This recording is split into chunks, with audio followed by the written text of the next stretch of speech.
Ես կարծում եմ, որ իրականում գազի գինը չի փոխվի, որովհետև Հայաստանը կարծում եմ գործընկերներին անհրաժեշտ է որ մնա եւ ՀԱՊԿ-ում եւ ԵԱՏՄ-ում, իսկ եթե պետք է Հայաստանը չստանա այդ օգուտները, ապա այդ պարագայում ինչու պետք է մնա այդ միության մեջ։ Սկսվի այլ միության մեջ գործընթաց ավելի արագացված կերպով։ Սա մեկ, իսկ ինչ է եղել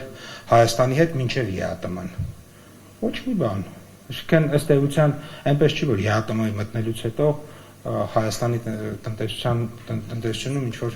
աստղաբաշխական աճեր են արձանագրվում, հիշեցնեմ ուզես, որ 13, 14, 15, 16 թվականներին տնտեսական աճ եղել է 1-2%, նույնիսկ 16-ին աճ չենք ունեցել։ Այսինքն այդ ԵԱՏՄ-ում դրական զարգացումները դրանք սկսել են դրանի այդ թվականից հետո եւ բացարձակապես իմ կարծիքով կապ չունեն ԵԱՏՄ-ի հետ, կապ ունեն մեր տնտեսության զարգացումների հետ եւ Հայաստանը ինչպես որ իմ կարծիքով եւ դրանպես օրինակ ոնց է Վրաստանը աշխատում Ռուսաստանի հետ, ինչպես է Ուզբեկստանը աշխատում Ռուսաստանի հետ, ինչպես է Ադրբեջանը աշխատում Ռուսաստանի Դաշնության հետ, ԵԱՏՄ-ի անդամ երկրներ չեն, չէ՞։ Այնպես որ եւ ի վերջո Հայաստանը ԵԱՏՄ-ին շատ բան է տալիս։ Այդ թվում Հայաստանի տարածքով շատ ապրանքներ են գնում ԵԱՏՄ տարածք, որոնք ԵԱՏՄ երկրներին պետք են։ Այսինքն ԵԱՏՄ-ից դուրս գալու Ես ուզում եմ ասել մենք մեր կարևորությունը եկեք չթերագնահատենք եւ ես շատ լավ գիտեմ մենք ինչ կարևորություն ունենք։ Իսկ որ ասում եք գազի գինը չի թանկանա, դա ձեր մեկնաբանություն։ Դա իմ կարծիքն է, որովհետեւ Հայաստանը ԵԱՏՄ-ին շատ պետք է, իմ կարծիքով, եւ այդ կարևորությունը հաստատ գազի գնից իմ կարծիքով ավելի կարևոր ու թանկարժի։ Եվ ընդհանրապես այս աշխարհում ոչ մի բան անվճար չի, այդ թվում գազի գինը։ Եվ գազի գինը, որ Հայաստանում $175 է, դա մեր գեղեցիկ աչքերի համար չի։ Պարոն Պապոյան, ռուսական կողմը փաստացի իր դիրքորոշումը հայտնեց երկաթուղիների կոնսենսիոն կառավարման հետ կապված բացասական առումով, ասաց, որ սա կարծես միայն Հայաստանի, դիրքորոշում է, թեև հայկական կողմը ասում է, որ այնպես են կանել, որ թե Ռուսաստանի, թե մեր այսպես համատեղ որոշման կան։ Հիմա սրա հետ կապված ոնց է հետական պատկերացնում Ռուսաստանի այս դիրքորոշումը հայտնի հաշվի առնելով ու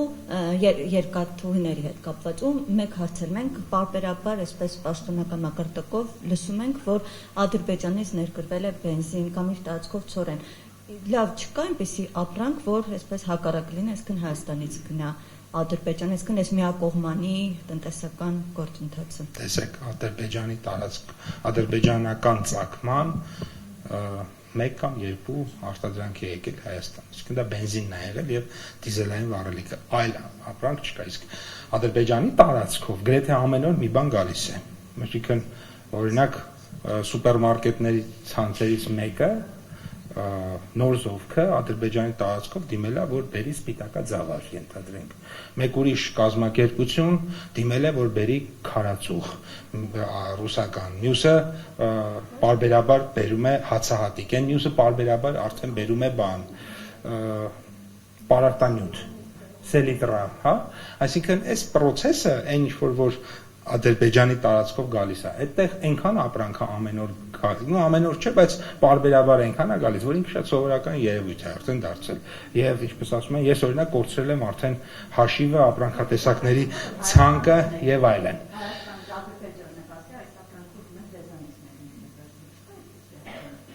Ինչ կա այդպիսի ապրանք, կոնկրետ հայտ եղել է եւ կոնկրետ հետաքրքրություն է եղել փայլատի թղի նկատմամբ եւ կոնկրետ կոդի փայլատի թղի համար ադրբեջանական կողմը խնդրել է կոնկրետ գին եւ մեր արտադրողը տվել է։ Այսինքն ամենաերկար բանակցությունը, որ գնացել է, այսինքն ցանկերը փոխանակվելուց հետո դա եղել է, որ այսինչ հաստության փայլատի թղը մեզ հետաքրքրում է։ Կարող եք ասել ինչ ծավալով, ինչ ժամանակում եւ ինչ գին կարող եք տալ։ Մեր արտադրողը ծավալը, գինը, այսինքն այնք այսքան ժամանակում կարող եմ տալ այս ծավալի այդ որակի արտադրանք։ Տվել է։ Դեռ պատասխան չենք ստացել։ Այսինքն այստեղ մյուս կողմից, որ բանակցությունները գնացնեն առաջ եւ եկել ենք քիչ թե շատ, այսպես ասած, հետաքրքրության, դա կոնկրետ արդեն ասացի փայլատի թղի դեպքում։ Հիմա չեմ կարող ասել։ Ինչ նկատի ունեք Դա պետք է աշխատեն, գիտեք, հիմա ոչ մի բան էլ հեշտ չի եղել ու ոչ մի բան էլ, որ գնում ես առաջին անգամ խոսում ես, բանակցում ես, ես չեմ հիշում, որ լինի այո, այսինքն ու բոլոր երկրների հետ, մենակ Ռուսաստանի հետ չէ, պետք է աշխատես, բանակցես եւ ի վերջո դրա արդյունքում գանք մեզ համար ընդունելի կամ մեզ համար դրական լուծման։ Պարոն Բաբոյան, Ռուսաստանը ապրիլի 1-ից սահմանափակում է բենզինի արտահանումը։ Սա ինչքանով կազդի մեր վրա, թե որ ԵԱՏՄ-ենք դա չի ազդելու, եթե ազդելու է, ինչպես է ազդելու։ Մեր վրա չի ազդելու դա, մենք ունենք այնտեղ որպես ԵԱՏՄ անդամ մեր քվոտաները եւ Հայաստան արտահանման վրա դա ազդեցություն չունի։ Իրականում մենք հիմա Ռուսաստանից քիչ ենք ներմուծում բենզին, այսինքն մեր բենզինը Ռուսաստանի մասնաբաժինը այս պահին քիչ է վերջին ամիսներին, ավելի շատ եվրոպական ծագման էր,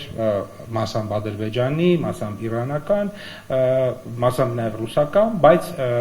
այնուամենայնիվ նման խնդիր չկա, նույնիսկ այդ փոքր մասնաբաժնի դեպքում խնդիր չկա։ Շնորհակալություն։ Ներողություն եմ խնդրում պարզապես լրացնելով նաև գործընկերոջս, պարոն Պապյան, դուք դա եք նշում, բայց տեսեք բենզինի շուկայում արդեն իսկ թանկացում նկատվում է, օրինակ պայմանական ասած 1 շաբաթ առաջվա գների հետ, դա ինչով է պայմանավորված։ Հայաստանը այս պահին դեռևս աշխարհի այն երկրներից է, որ ամենակիչն է բարձրացել բենզինը, համեմատության համար ասենք երկրներ կա, որ 2-3 անգամ է բարձրացել, ընդ որում Եվրոպայում, Ասիայում մինչև 3 անգամ երկրներ կա բարձրացել է, մեր մոտ դեռևս տոկոսներով է, բայց ցավոք սրտի մենք ունենք կանխատեսում, որ բարձրանալու է, որովհետև չի կարող նավթի գինը 2 անգամ օրինակ բարձրանալ եւ դա չազդել բենզինի գների վրա, դա օբյեկտիվ է, եւ մենք հիմա ինչ անգնեմ առաջ նվազագույնը մեր գյուղատնտեսության համար սուբսիդավորման ծրագիր մտածում ենք դիզելային վառելիքի համար, որպեսզի մեր գյուղաբնակ քաղաքացիների համար գարնանային աշխատանքները լինեն մաքսիմալ հնարավորինս, այսպես ասած, ոչ դժվար, որովհետև բայց ինքը պրոցեսները այնպիսին են, որ գները ավելանում են, ընդ որում բոլոր տեսակի նավթամետերքների գներն են ավելանում եւ գիտեք դրա պատճառը Իրանի պատերազմով հիմնական իհարկե, որովհետեւ այստեղ միայն Իրանի խնդրեմը չի, նաեւ Մերձավոր Արևելքի այլ խոշոր արտադրողները իրենք խնդիր ունեն, գիտեք, Հորմուզի նեղուցով մատակարարումներ անելու եւ այլն, եւ սա բերել է ամբողջ միջազգային շուկայի գների ավելացման։ Եվ մեկ հիմնական հարցը Ես կարծացի, կարծեմ օրինակ Ինդոնեզիայում եւ էլի հարավարևելյան Ասիայի որոշ երկրներում 2.5 անգամ մինչեւ գները բարձրացել էին, եվրոպական երկրներում էլի ռեկորդներ, Միացյալ Նահանգներում նկատի ունեմ գները բարձրացել են եւ Հայաստանը դեռևս, էլի եմ կրկնում դեռևս, որովհետեւ եթե այսպես մնա չենք կարողանա երկար ժամանակ այս գները պահել։ Եվ իմ հարցը պամպապն, տեսեք, գալով կրկին Հայաստան-Ռուսաստան տնտեսական հարաբերություններին, հա, դուք նշեցիք, որ մենք բնականաբար չպետք է թերագնահատենք որպես պետություն մեր դերակատարումը, մեր կարևորությունը, բայց մյուս կողմից էլ երբ որ ընդհանուր իրավիճակը նայենք տնտեսական, հա, առումով դիտարկում ենք, տեսեք, Ռուսաստանը այս պահի դրությամբ էլ Հայաստանի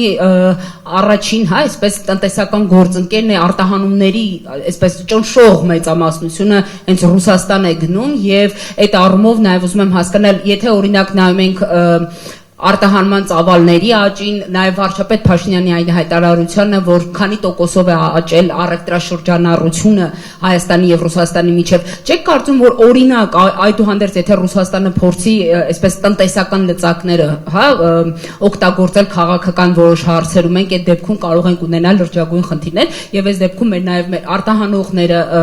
տնտեսվարողները բավականին լուրջ այսպես տնտեսական պատասխանեմ ու գնամ որտեղ պրոբլեմի առաջ կկանգնեն, շնորհակալ համաժողովը սկսում ենք ճիշտ եք ասում եւ այո Ռուսաստանի համար կենսական կարևոր բազմաթիվ ապրանքներ երրորդ երկրներից գալիս են Հայաստան ու գնում են Ռուսաստանի Դաշնություն դա մեկ